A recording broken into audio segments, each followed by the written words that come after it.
Para entrevistar o ambientalista Thomas Lovejoy, nós convidamos Liana John, editor executivo da revista Terra da Gente, Marcelo Leite, colunista da Folha de São Paulo e do blog Ciência Hoje em Dia, o Maurício Tufani, assessor de comunicação da Unesp, Cristina Morim, repórter de Ciência e Ambiente do jornal O Estado de São Paulo, Maria Zulmira de Souza, coordenadora de pauta do quadro Biodiversidade do Repórter Eco aqui da TV Cultura, Maria Cecília Wade Brito, diretora executiva da Fundação Florestal, e também conosco o Sérgio Leitão, que é diretor de políticas públicas do Greenpeace.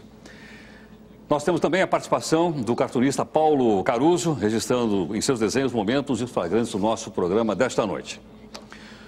O Roda Viva é transmitido em rede nacional para todo o Brasil.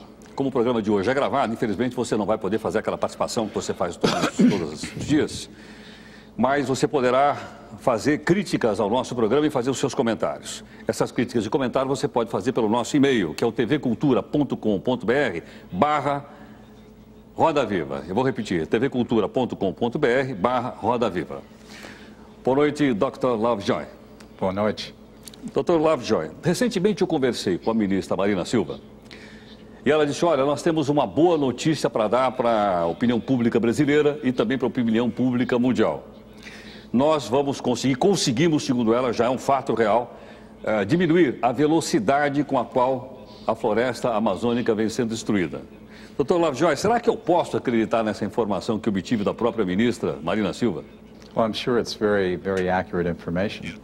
And the big challenge here is to continue to keep the downward trend. O senhor acredita que ela tenha comprovações reais, científicas, para saber se realmente esta diminuição e esse cuidado maior do governo com a Amazônia é real? You know, I don't know the actual details, but I would be very surprised if there isn't good evidence behind it, and if it's somewhat inaccurate, the truth will out. So, O que é que os organismos internacionais dizem a respeito desse tema? with respect to what? The reduction in the deforestation rate? I think everybody's always very happy to hear of a reduction in the deforestation rate.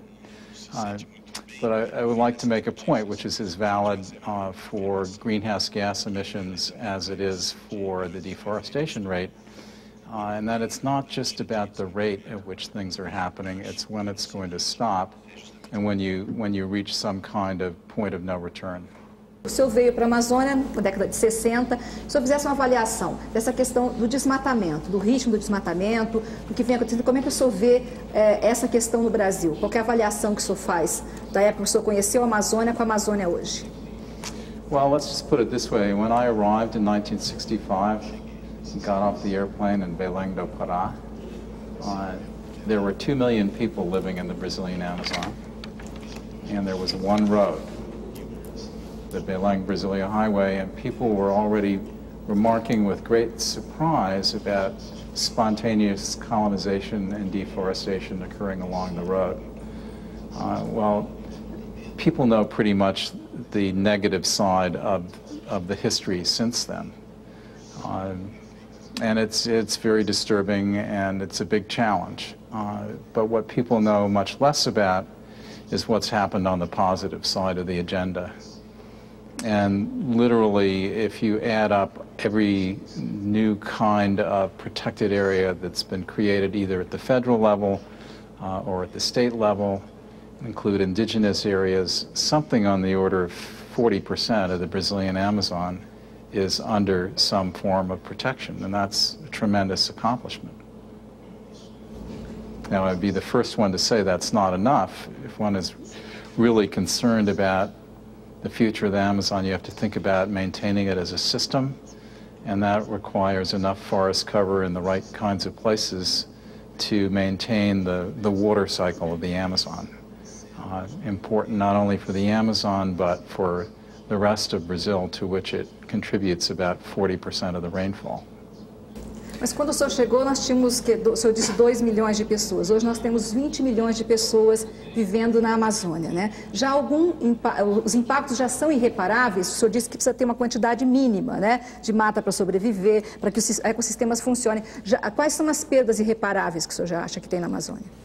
Well, I would guess that there are some parts of the Amazon region in which it will be very hard to have the forest return in anything like its original form.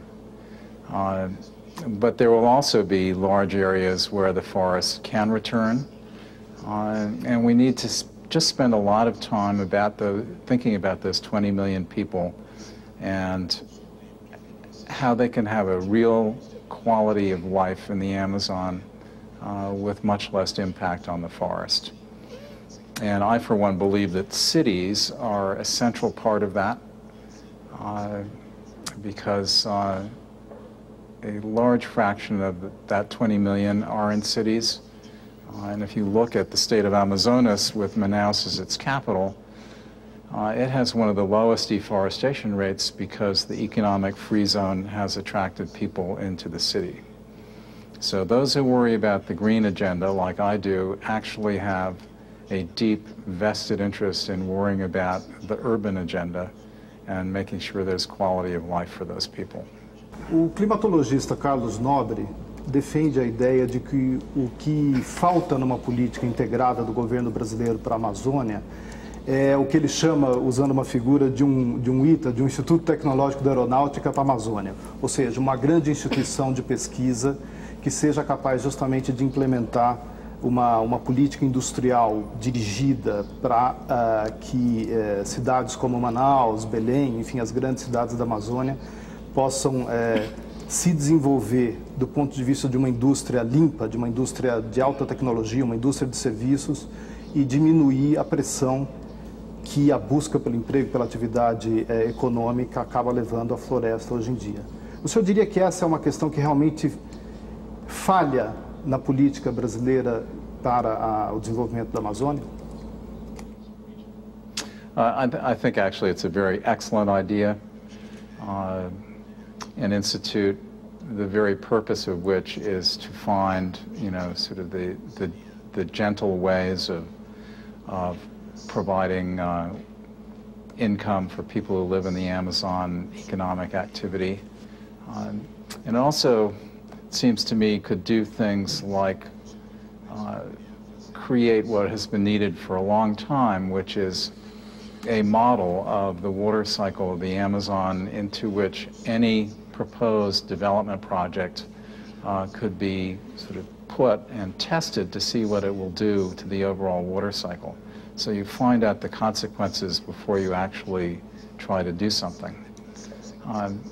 Having said that, I mean, in the end, it's going to have to be a mix of new ways of having economic activity with minimal impact. It will also require, you know, a strong political will. It will need the economic incentives to attract people to do the right things as opposed to the wrong things. And it can go as far as thinking about ecosystem services, carbon payments, payments for maintaining land and forest because it contributes to the water cycle. There's plenty of room for creativity here to help solve the problem. Liana, sua pergunta, Liana. Lovejoy, quando você chegou aqui, uma das questões que você se colocou e foi um dos seus projetos aqui foi de que tamanho a gente poderia ter, fragmentar a floresta amazônica de modo suficiente para abrigar uma representatividade de fauna e flora e ainda manter uma certa unidade amazônica. Eu queria saber se vocês têm já uma resposta para essa pergunta e se teria uma resposta, poderia inferir daí uma resposta para uma outra pergunta que é quanto de fragmentação a gente pode suportar na floresta amazônica? Well, you know, what led me to worry about that was an enormous debate in science, which basically said we didn't really know how big a protected area should be to maintain a representative sample, in this case of Amazon forest. And my concern was, without any data, that the controversy would go on and the issue would be ignored. So that's why I started the research program with my Brazilian colleagues. The interesting thing is that just by doing that research program, it really raised the question in everybody's mind about the need for large protected areas. And literally every protected area created since we started talking about that and doing that research has been of substantial size. So it's almost like we could have been out in the forest drinking caipirinhas for 27 years and we would have had a good effect on policy. Nonetheless, the science has been coming in, gradually building. We now, have very good evidence that the idea of having large reserves was in fact the right idea. Intuitively obvious, but now scientifically sound. And of course that then leads one to think about what about these already existing fragments all over, including in the Mata Atlantica? Are they worth nothing? Well, that's not the case. They're all worth something, and they can often be a lot more if you can find ways to link them together. So it's been very interesting. And you look at the conservation history here in Brazil, and it has gone from thinking about an occasional park and a park here and there to representative series of parks to ecological corridors. I mean, Brazil is really, in many senses, right at the forefront of the thinking and action in modern conservation. Nós aprendemos a fazer também a conexão entre fragmentos com esse tipo de estudos como os que vocês fizeram na Amazônia? I mean, what we've learned is that connections make a big difference. We haven't learned a lot about, the different ways you can connect them. But in fact, in Brazilian law, put there when Paulo Nogueira Neto was Secretary of the Environment, is a requirement to leave natural vegetation along water courses. And that automatically puts a huge amount of connection back into landscapes. And I saw the same kind of thing when I was advising our Secretary of the Interior in the United States when there was a great deal of worry about forests and old-growth forests in the northwest United States. And I was his person that would go out and see how the technical team was doing.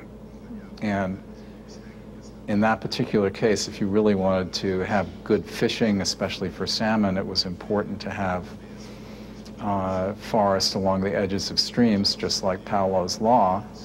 And it just put tremendous amount of connection back into the landscape. So in the end, it's something that's a good thing to do just for itself, but it also is very important for the fragments. Sua pergunta, Sérgio Leitão. Professor, os Estados Unidos não assinou a Convenção da Diversidade Biológica, também não aderiu ao Protocolo de Quioto, e é um país-chave no Concerto das Nações, é o país liderança do mundo.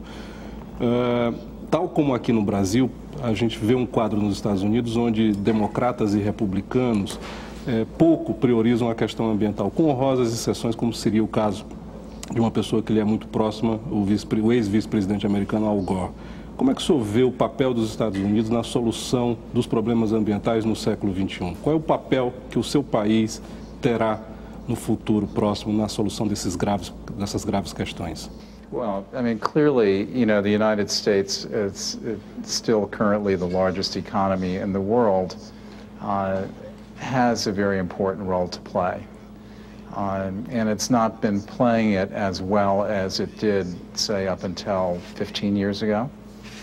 And one of the things that is really tragic in the United States is that the environment has become a partisan issue. And the Democrats are for the environment, and the Republicans basically ignore it or are against it, even though historically, and this is the great irony, Much of the environmental legislation in the United States came under Republican leadership. Long ago, with the proliferation of national forests and national parks under Theodore Roosevelt, but all our modern legislation on clean water, clean air, endangered species, National Environmental Protection Act came under Richard Nixon. And there still is a segment of the Republican Party that believes in all of that. And one can only hope that the emphasis of the party will return more to that. Now, I really think in the next election, environment is going to become a big issue in a way it hasn't been for a long time. I just can't ignore the climate change issue anymore. It's measurable in people's backyards. It's measurable in what's happening in the Arctic. So I think we're going to see a big change there. And of course, Al Gore has this new movie out, which is playing in standard movie houses, all about climate change, and it's attracting a lot of attention. So obviously my hope is the United States will get itself back together as an important leader on environment and vault way ahead of where it has been in the last several years.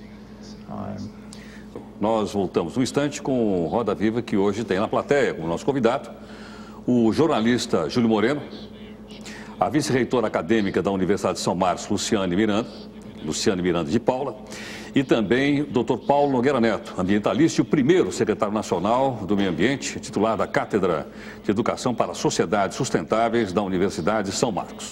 Estudioso da Amazônia há 40 anos, Lovejoy tem divulgado ao mundo a ideia de que o princípio central que deve orientar as ações da humanidade é o meio ambiente. Eu vou passar a pergunta agora para a Cristina Amorim. Cristina, por favor.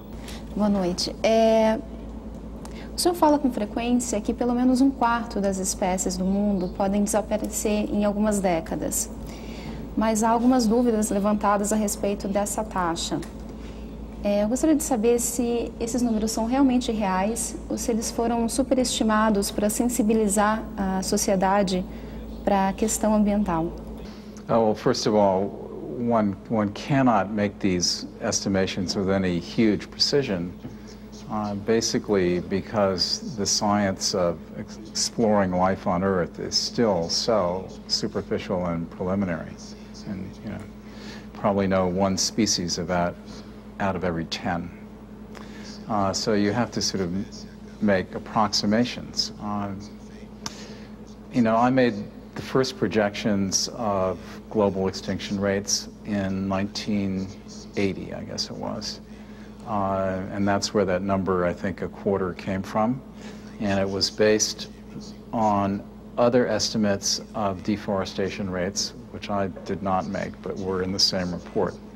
Well, first of all, the important point to make is that wasn't a prediction. That was a projection. And you make projections in the hope that they won't happen. People have looked at the trajectory of species extinction since then, come fairly close to that number. So many people have hovered around that kind of number. Now, it's not going to be linear. There will be thresholds in these kinds of things. And particularly, if the hydrological cycle of the Amazon passes the turning point and it begins to dry out, it could even be worse than the kinds of numbers that we were talking about 25 years ago. So the point is not whether it's 20% or 25% or 30% or what the oceans becoming acid is going to mean for species in the ocean. The point is, this is a very large number.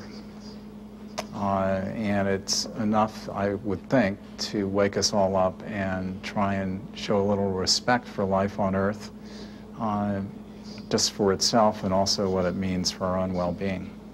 Estamos falando muito sobre a Amazônia, costuma-se falar muito sobre Mata Atlântica também, quando o assunto é conservação da biodiversidade, mas aqui no Brasil o cerrado é praticamente esquecido desse tema.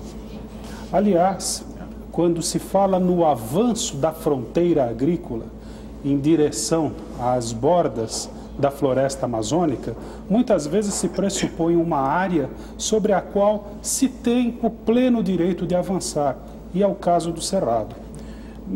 Gostaria de saber sua opinião sobre essa atitude que existe no Brasil com relação a esse bioma, que inclusive é considerado por entidades como a Conservation International como um hotspot, ou seja, uma área um bioma de altíssima diversidade biológica e também de alto nível de devastação. Well, you're more than correct in raising the issue of the Cerrado. I mean, it is, I mean, on a global scale, it is a very important issue. And so much of that has happened in the last 15 or 20 years. I mean, it's just like you close your eyes and open them, and all of a sudden there's this gigantic problem with the Cerrado. And it goes actually beyond the Cerrado in sort of the center of Brazil, south of the Amazon, because all through the Amazon itself, there are little islands of Cerrado vegetation, sort of tucked away in the forest, and they are as much a target of agricultural interests today as the Cerrado and Minas Gerais and elsewhere, Mato Grosso. So, and each of those islands tends, as real islands do, to have species in them which are unique to each island. In fact, there was a new species of bird in the jay family, which was discovered in the middle of one of these cerrados in the Amazon, and the nearest jay is known from, you know, the Andean countries. So I couldn't agree with you more that it deserves a huge amount of attention. Dr. Lovejoy, boa noite. Aqui em São Paulo, mas no mundo principalmente, nós temos ouvido cada vez mais frequentemente o termo serviços ambientais.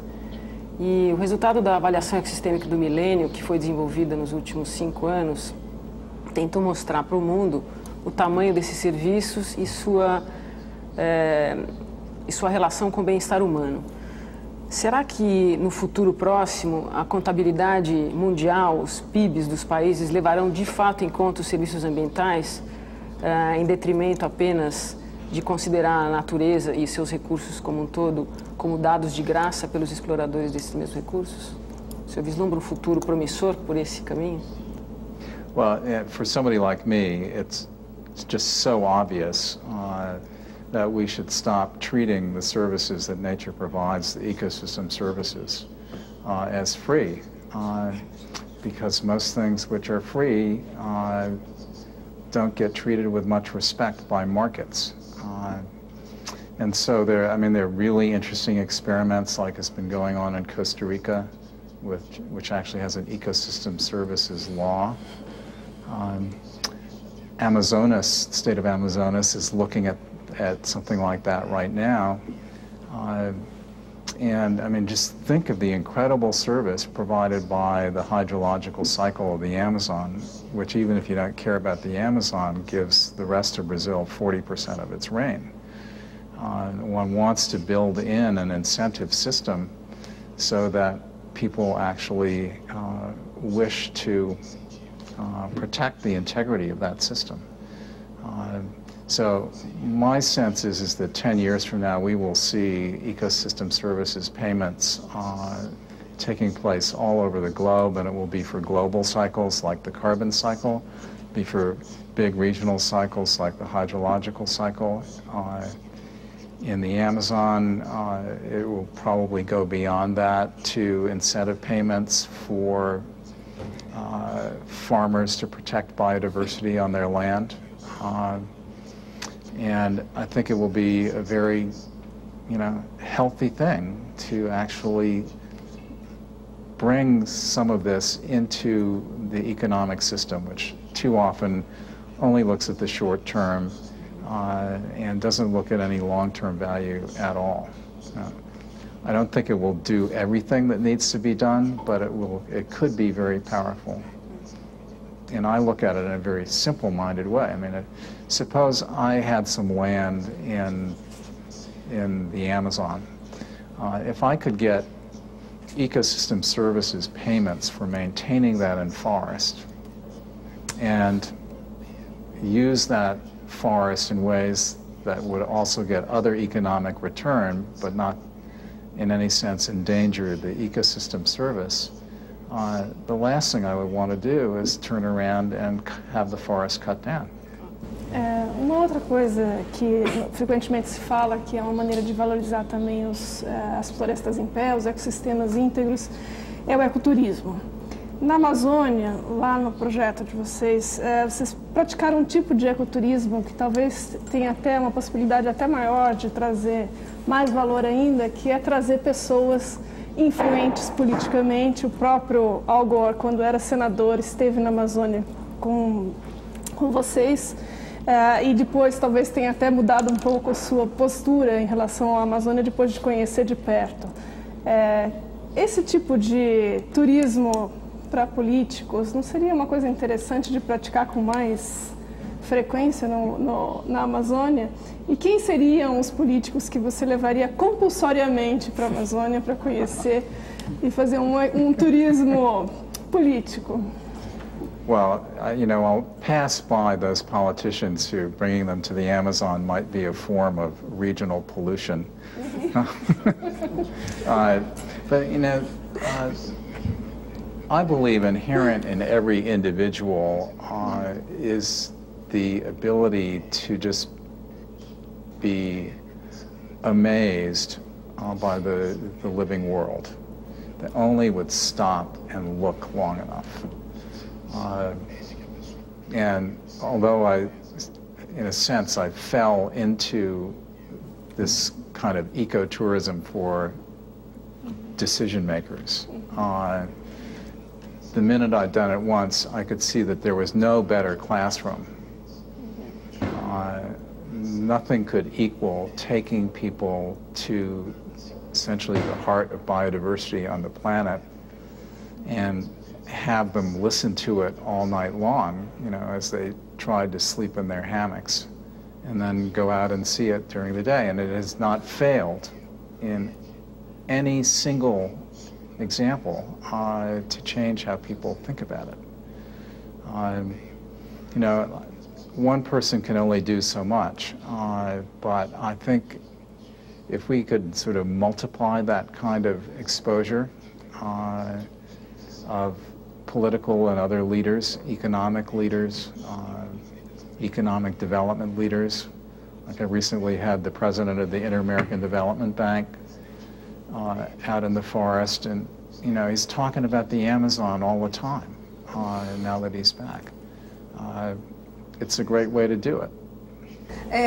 A partir desse ponto que o senhor coloca, o valor que a água tem como serviço ambiental, o valor que a floresta tem, todo mundo fora do Brasil e algumas pessoas no Brasil falam que o Brasil é o país do futuro, que o Brasil é um país, se considerarmos isso, um país rico, né? O que falta? Falta o governo brasileiro, falta o povo brasileiro se conscientizar disso, ou falta os banqueiros, falta o Banco Mundial se conscientizar dessa situação? O que falta para que o meio ambiente, para que os recursos naturais realmente sejam uma moeda? Well, first of all, I'm a deep believer in what human creativity can bring to problems, finding solutions that nobody ever thought of before. And payments for ecosystem services is just one of those. But you know, before that can actually start, there has to be a recognition of the importance of the services, and it has to sort of get its way through to leadership in the political system. And you know, I am really worried that the Amazon is sitting there with now officially 17% deforestation, and not too far away from the turning point at which it will not be able to maintain the water cycle.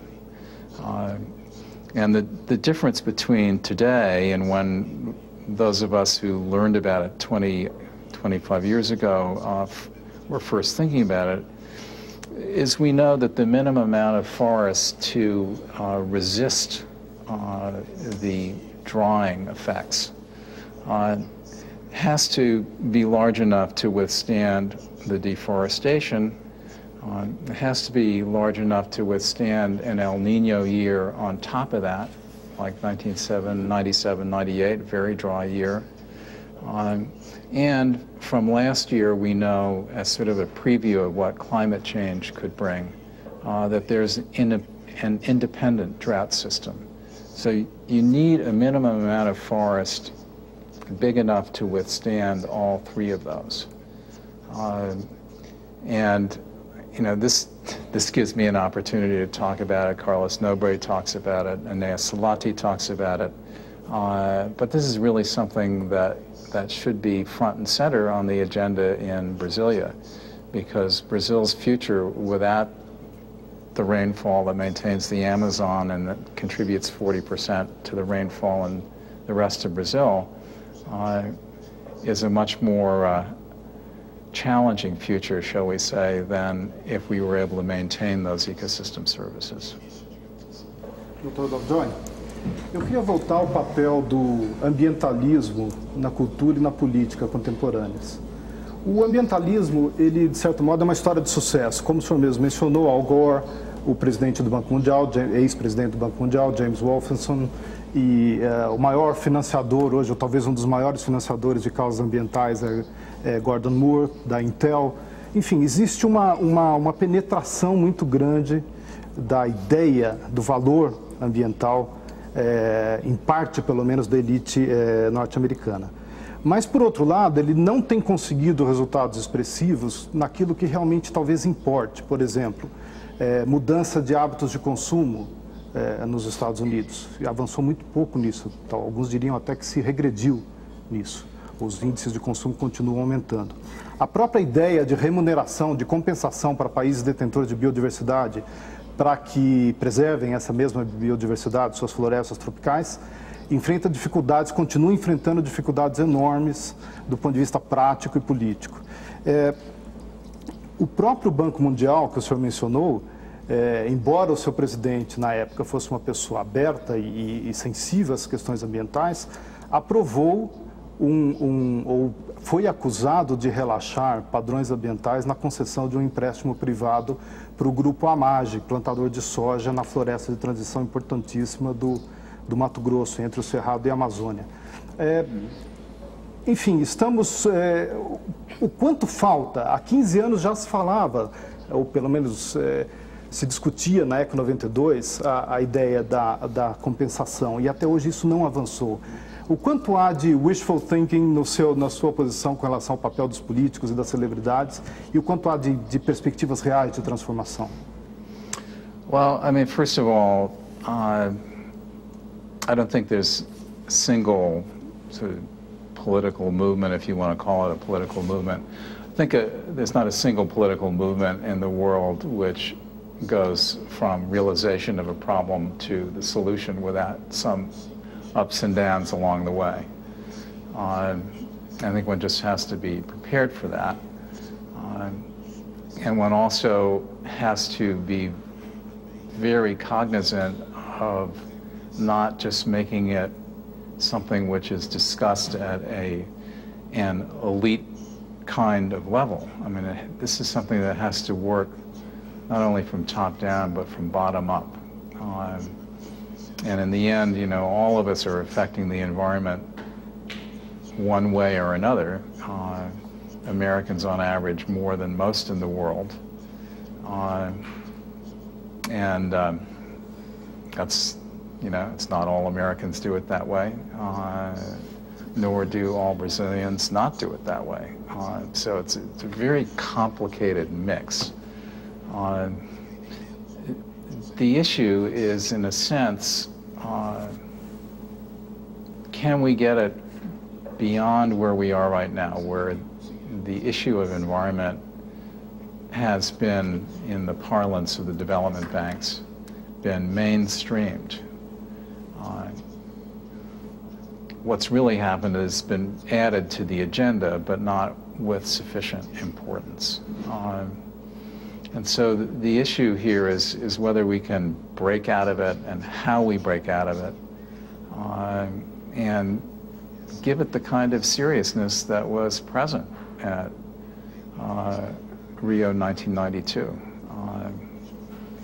You know, that took place then, and we looked forward to 8 years with the Clinton-Gore leadership,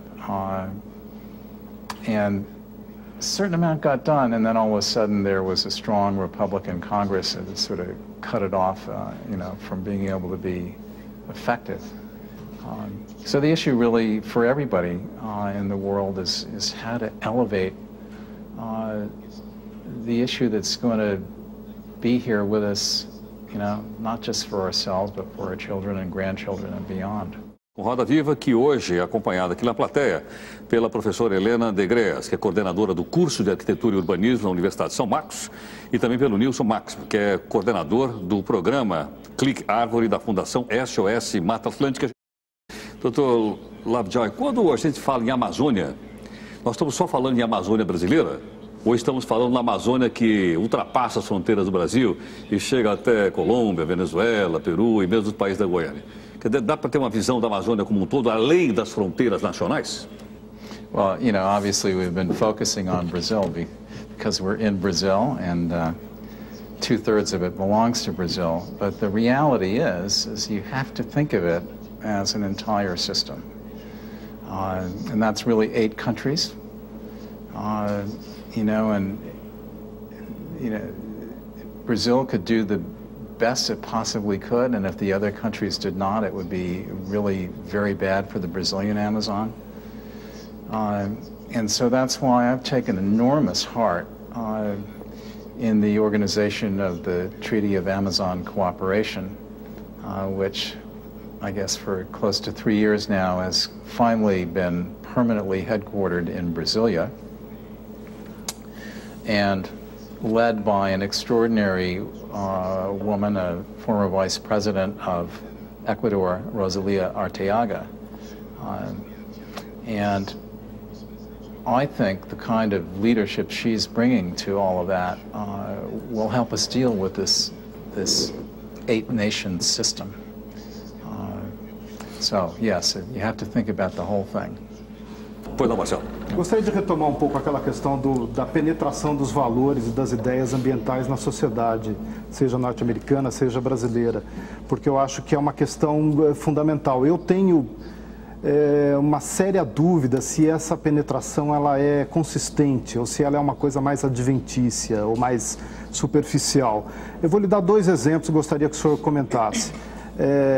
Os 2 senadores democratas, bastante abertos à questão ambiental, John Kerry e Al Gore, perderam 2 eleições sucessivas para o Partido Republicano, para o presidente George W. Bush. Alguém poderia dizer que suas convicções ambientalistas ajudaram a prejudicar o seu desempenho eleitoral. Eu acho que é uma coisa que tem que ser levada em conta também. Além disso, algumas obras dos chamados céticos ganharam enorme repercussão na esfera pública mundial. Por exemplo, o livro de Björn Lomborg, O Ambientalista Cético, é o nome do livro, o senhor deve conhecer bem. Aliás, foi um dos atacados pelo livro, se não me engano. E, por exemplo, um romance como o de Michael Crichton, Estado de Medo, que talvez o primeiro romance de campanha parte da ciência, da história, da literatura, tiveram também bastante penetração.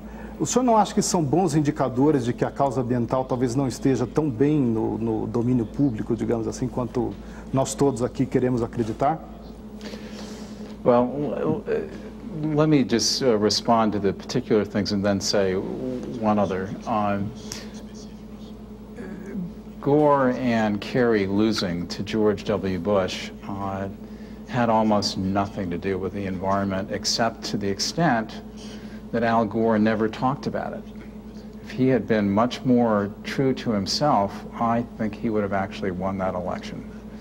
And I think he believes that now. As for, you know, the Bjorn Lomborgs and Michael Crichtons of the world, it's almost a measure of success of environmentalism, not total success, but that they actually felt the need to tackle the environmental movement is what's the interesting thing there. And in Lomborg's case, it was just really shoddy scholarship. It was really bad. And in Crichton's case, it was fiction, you know, and he should have stuck with fiction because that's what he does best at. I think the real issue here is, and I think you've been trying to get at that in various ways, is how can we get environment from being an issue to being a really dominant issue?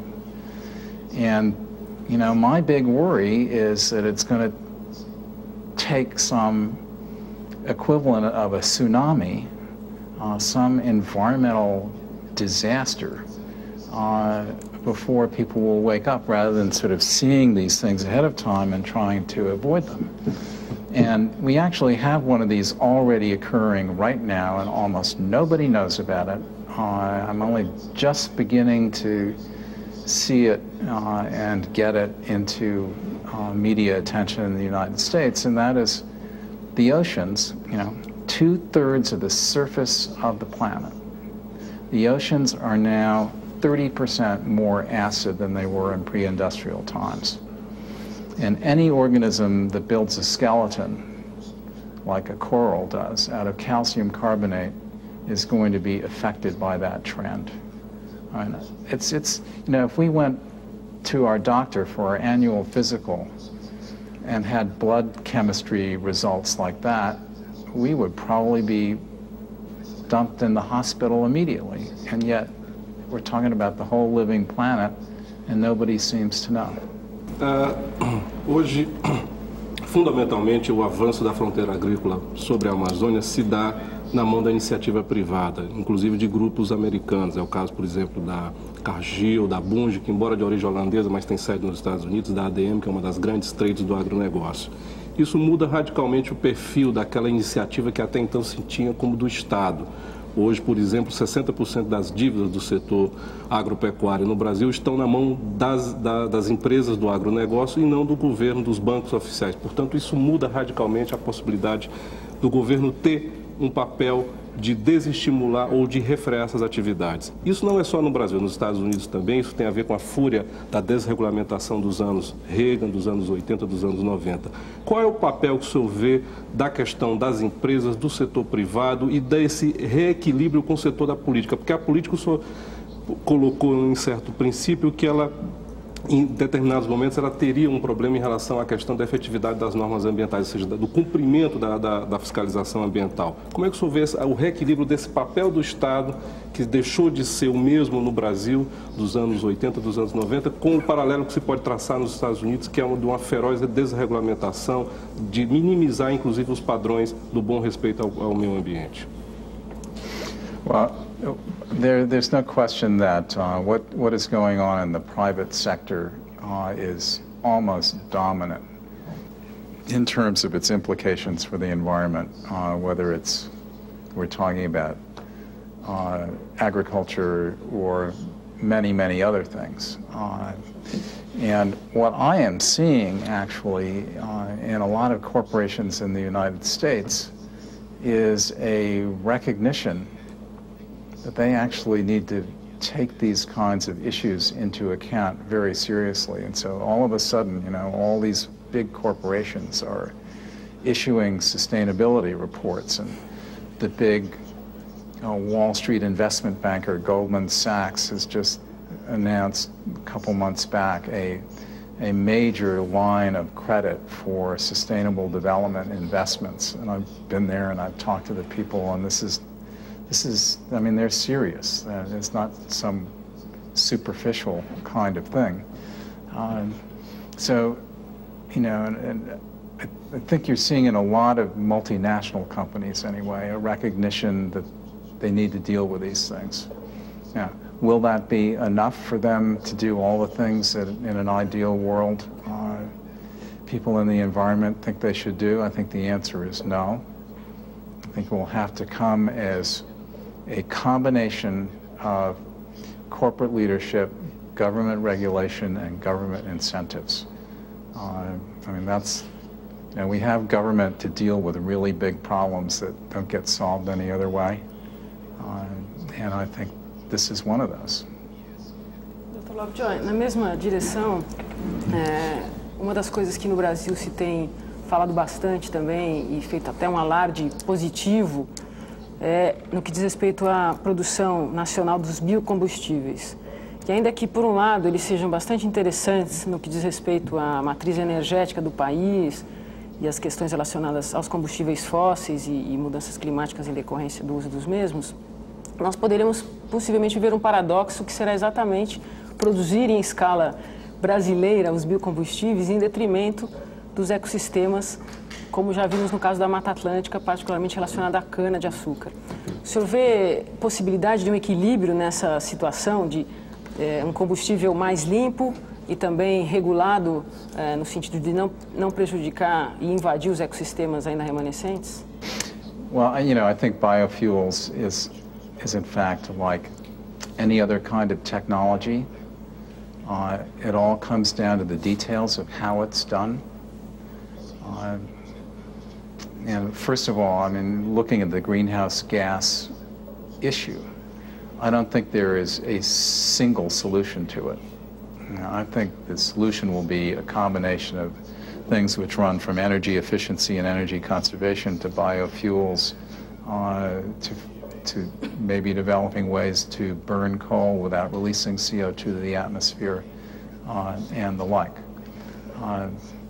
But I'm particularly concerned, here comes biofuels, it's sort of the wave of the future, or a wave of the future, and it obviously can have downsides depending how it's done and where it's done. So I know the Brazilian Foundation for Sustainable Development in Rio is in the process of thinking about how to have a really good workshop on environmental guidelines for biofuels. And so it's a very good question to ask. Dr. Lovejoy, eu gostaria de radicalizar a questão que foi trazida pelo Marcelo Leite aqui sobre a penetração dos ideais ambientalistas na sociedade. Eu vou inverter, eu vou colocar o establishment numa posição ativa e não passiva. Eu vou falar em uma assimilação do discurso ambientalista por parte do establishment.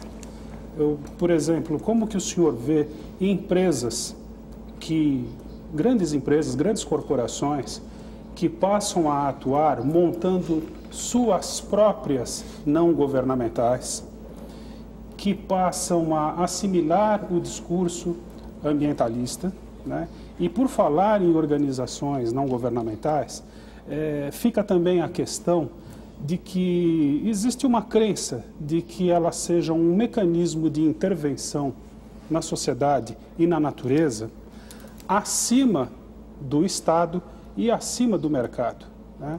Até que ponto isso não é uma crença, né, infundada?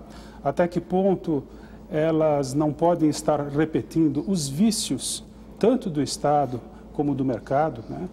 E, enfim, até que ponto não estamos combatendo muito mais os efeitos do que as causas e os princípios de modo de domínio da natureza que, no fim, leva à devastação. Well, if I understand your question correctly, and if I don't, ask it again. NGOs are not the be-all, end-all solution to anything, but what they do provide is a civil society mechanism which can often be much more efficient than big bureaucracies and governments, or indeed sometimes the way corporations work. I mean, you know, corporations can sometimes be really stupid, you know, have all the money in the world and not actually see that their business plan is about to become extinct, right? I don't think NGOs are, in a sense, above any other form of organization, but they have a really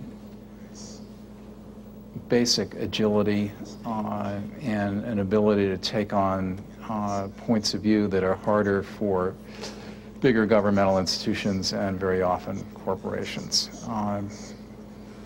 Having said that, I mean, you're talking about what are the fundamental problems, and the fundamental problems in the end are all driven by human society and what we're doing. And it's increasing human numbers, which are going to increase further. And I think along with that point about population, one has to make the point that, you know, when somebody comes into this world as a new human being, there is sort of a minimum of human condition to which they should be accorded. And so it becomes, you know, a very major additive growing aggregate impact. And then the other part of it is the consumption side. And it won't translate well into Portuguese, but one of the old names in English for tuberculosis is consumption. And so I often say now, we used to think consumption was a disease, and maybe it still is, right? And I look at it through the eyes of somebody who grew up in a privileged background in the middle of Manhattan in New York, but of parents who had lived through the economic depression. And they had a fundamental frugality with which they used resources. And my job was to put the trash out the back door, which I didn't particularly enjoy as a child. But as a result, I know how much trash went out the back door. And I look at how much goes out my door today, and it's probably 10 times as much. And I don't think there's been any increase in the quality of my life because of that increased trash. So I think there are a whole series of things like this that we could just think through and then set the economic incentives so that we use the resources of the planet more frugally and in an environment-friendly way. We could go a long way. E a entrevista de hoje, aqui no estúdio, também é acompanhada pelos nossos convidados. O professor José Augusto Guilhom, que é pró-reitor de pós-graduação de pesquisa da Universidade de São Marcos, e está conosco também aqui a Érica Guimarães, que é coordenadora da Aliança para a Conservação da Mata Atlântica. Será que a opinião pública se sensibiliza, que a opinião pública acompanha previsões um tanto quanto sombrias ou preocupantes, algumas delas, inclusive, o senhor fez aqui no começo do nosso programa de hoje, que o senhor acha que isso atinge como um todo? Ou as pessoas dizem, olha, isso vai acontecer daqui tantos anos, não vai acontecer comigo, né? Não vai ser na minha geração. E às vezes, ainda para confundir mais a cabeça das pessoas, aparecem outros pesquisadores e outros cientistas, também publicados na imprensa, que dizem, olha, isso não é bem assim, nós defendemos tese ao contrário, esse tal efeito estufa não é bem assim, etc, etc. Então, eu gostaria que o senhor, como cientista, falasse um pouco da opinião pública, como é que ela recebe essas informações? Well, first of all, I think bad news is very hard to take on a continual basis for a long time. I mean, people just sort of tune out. And that's why I think it's very important, and I do it a lot, you know, I talk about what are the solutions, like we talked about environmental services compensation here, and the opportunities for creative approaches.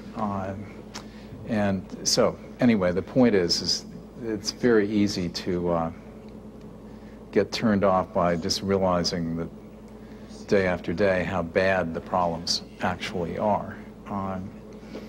The issue of on the one hand and the other hand kind of science, it's very interesting because very often, even though more in the printed media than in the visual media, but all journalism is trained, to make sure to have, both sides of the story.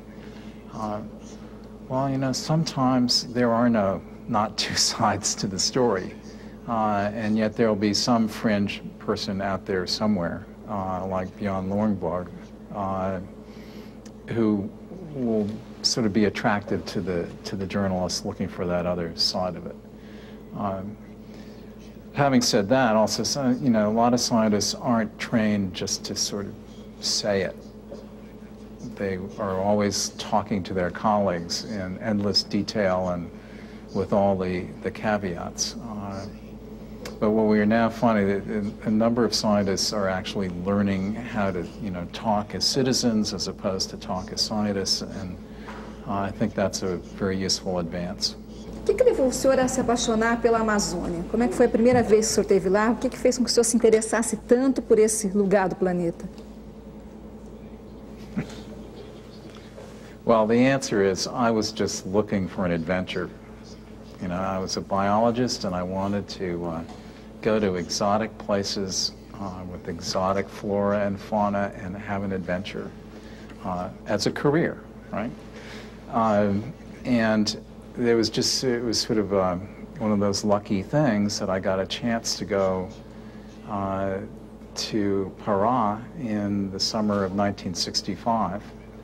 And at that time I was really interested in birds, and I was studying birds. Well, there are only like 2 other people studying birds in the whole Amazon. I mean, how could I resist? So it was wonderfully exciting. And it's been a wonderful 41 years. Professor, já que o senhor tocou na questão da Amazônia pela oportunidade, o editor Sérgio Adeodato, da revista Horizonte Geográfico, tem uma pergunta aqui ao senhor sobre o desenvolvimento e o impacto que esse desenvolvimento tem na Amazônia. Vamos acompanhar.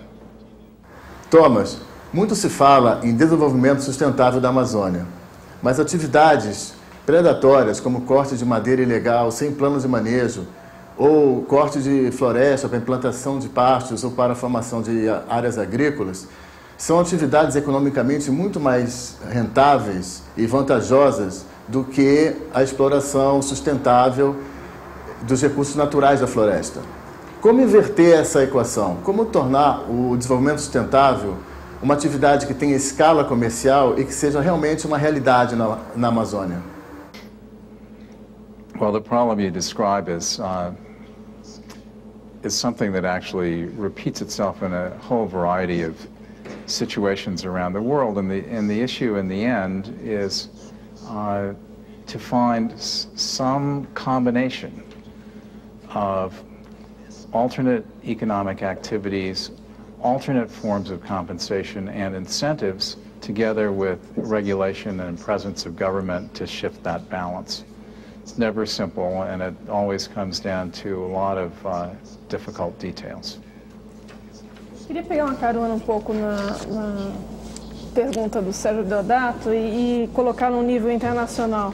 A globalização da economia, sobretudo com o crescimento de países como a China, que são absolutamente ambientalmente incorretos, não tornou o mundo mais insustentável? Well, I mean, clearly the world is more unsustainable than it was 14 years ago at Rio. And it doesn't mean a lot of good things haven't been happening. It means not enough has been happening on the good part of the agenda. Now, the interesting thing is, that China and its major interest in buying commodities around the world is having a major effect environmentally. I mean, that's part of the market for the soy here in Brazil, for example. And the Chinese are doing that because they don't want to waste water on agriculture at home. They don't have a lot of water, and they'd rather save it for industry. So it's actually a very deliberate thing on their part. At the same time, you know, China's not all bad either. And, you know, they got into major reforestation when they had terrible floods a few years ago. You can question the details of how it's done, but they recognized they had an environmental problem. And I think that when they wake up to the reality that the headwaters of all their major rivers are in Tibet, and climate change will have a big impact on that, you'll see them being one of the lead players in the world in new forms of energy technology which are not bad for the atmosphere. And the reporter Tom Friedman from the New York Times visited their Ministry of Science and Technology building recently, asked a lot of questions about it. It's a green building. Turned out half of the technology was Chinese derived and invented. So his one-line response to the American public is, you should worry about a green China in terms of economic competition as opposed to a red China. No sentido das políticas tentativamente inovadoras, o senhor apontou que, de fato, notícias ruins por muito tempo são difíceis de serem dadas e as pessoas acabam não se convencendo por elas. E notícias boas talvez sejam um caminho a seguir. O senhor acha que essa lei de concessão de florestas, que foi recentemente aprovada no Brasil, com a expectativa de que não só ela traga para o comércio legal algumas atividades hoje tratadas ilegalmente, mas também diminua o processo de desmatamento na Amazônia, é uma boa notícia? O senhor conseguiu acompanhar no detalhe essa proposta brasileira? Before I deal with the forest concession law, people love good news, but the other thing that's important to give them is hope, the sense that there are things you can do, as opposed to making them feel that they don't have to worry. The forest concession law is an experiment. Nothing like that has existed in Brazil and in the Amazon before. And it would be, I mean, conceptually, it should work. But we need to test it in reality. So I think it's really important not to go to a huge scale until you've figured out what works and what doesn't work. Professor Lovejoy, o senhor trabalhou no Banco Mundial e dois presidentes do banco, o atual e um ex, Robert McNamara, foram do Ministério da Defesa, da Secretaria de Defesa nos Estados Unidos. Fazer a guerra é uma condição para assumir esse posto? E uma outra pergunta para o senhor: quantas Catrinas serão necessárias para os republicanos cuidarem do meio ambiente? You know, that's a great question. And, you know, I know a congressman, a Republican congressman from Iowa named Jim Leach, and one of the things that most people don't know is that at the time of Katrina and all the terrible human disaster, other disaster down there, the effects were actually felt all the way up in the middle of the United States because the port of New Orleans basically was shut down and they could not ship their commodities. So commodity prices dropped by 25% or more. Jim Leach's statement to me a few weeks ago is, it won't take very many disasters before it's cheaper to do something about climate change. So, you know, and the public is now aware that you could have another Katrina this summer, that the ocean conditions are the same as created the bad hurricane season last year. And so, I mean, we could have another horrible repeat. And you know, if that doesn't wake up the American public, I don't think anything will. But I think they're already partway there. Professor Lovejoy, nós temos uma condição de fazer uma rápida perguntinha. Rapidamente. Os líderes espirituais como o Dalai Lama e o patriarca da Igreja Ortodoxa Russa estão demonstrando muito interesse na Amazônia, tentando unir esse tema, ciência, meio ambiente e religião. O que o senhor acha disso? É preciso reatribuir o valor sagrado que a natureza tem para que a gente consiga mudar a situação? You know, 20 years ago I had this conversation with Edward O. Wilson, the great biodiversity ant professor at Harvard, and said, you know, what we're really talking about is the state of the creation. And he has a book coming out within weeks called The Creation, basically arguing that science and religion should come together to save the creation. Professor, muito obrigado pela sua participação aqui conosco no programa Roda Viva, muito obrigado. Quero agradecer também a bancada que participou desse programa Roda Viva e a sua atenção e a sua colaboração, especialmente a sua audiência. O programa Roda Viva estará de volta aqui na TV Cultura na próxima segunda-feira. Uma boa semana a você, muito obrigado e boa noite.